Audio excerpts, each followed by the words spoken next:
sutu e tshweu eno e tumile ka go tlhagelela fa Freestata e fentse dipholo tsa naga. Mo nakong eno ke lekgetlo la bone dingwaga di le 4 tse di latelanang go na le lebaka la go keteka. Mokhuduthamaga wa tsa thuto a re o ipela ka barutwana ba ba falotseng ka diperesente di le 88. Makgwe a re mophato wa 2022 o itemogetse dikgoreletsi di tshwana le COVID-19 lockdown le load shedding. Fela ba kgonne go ntsha dipholo tse di kgatlhisang.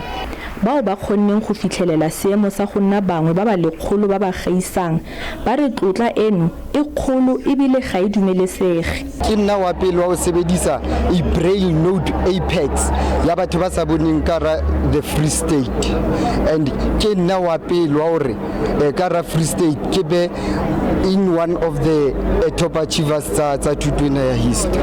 Ho phapusi ya materiki ya selemo sa 2023 ke rata hore ba ikokobetse ka nako tsohle ba mamela matishara bona ba tshepe bile ba rapela ho modimo nthongwe le ngwe tla loka.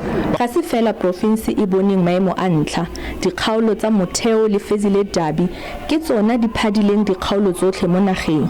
Dikgaolo di le 4 go tswa mo go tse 5 tsa province di bonagetse mo lenaneng la dikgaolo di le 10 tsa mantlha mo nageng. No re thabile haholo jwalo ka motheo education district gore jwale e be re ntlafaditse tshebetso ya rona ho tloa go position 2 ka 2021 ho ya go position number 1 ka ranahane, ene ra etsa bonnete ba hore no re dule ntse re le position number 1 and in the Free State.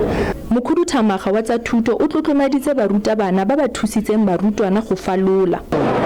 So re thabile haholo bona hore ha o sheba pass rate ya bana ba rona ba dikolo tsa batho ba baso, almost all of them, they are more than 80%.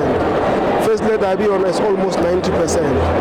And then how shall I pass rate in terms of bachelors? If more bachelors is more than 40%. So Tonakgolo ya Freestata a re o ikutlwa a tlotlegile gore e sale e le tonakgolo province e ntse e bona dipholo tsa marematlou tse di kgatlhisang dingwaga di le 4 tse di latelanang. Thank you very much. I don't know what to say.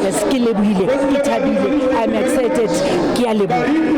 Barutwana ba lekana ka dikete di le 38 ba kwetse ditlhatlhobo mo Freestata. Kamogelo Siekwi, SABC News, Bloemfontein.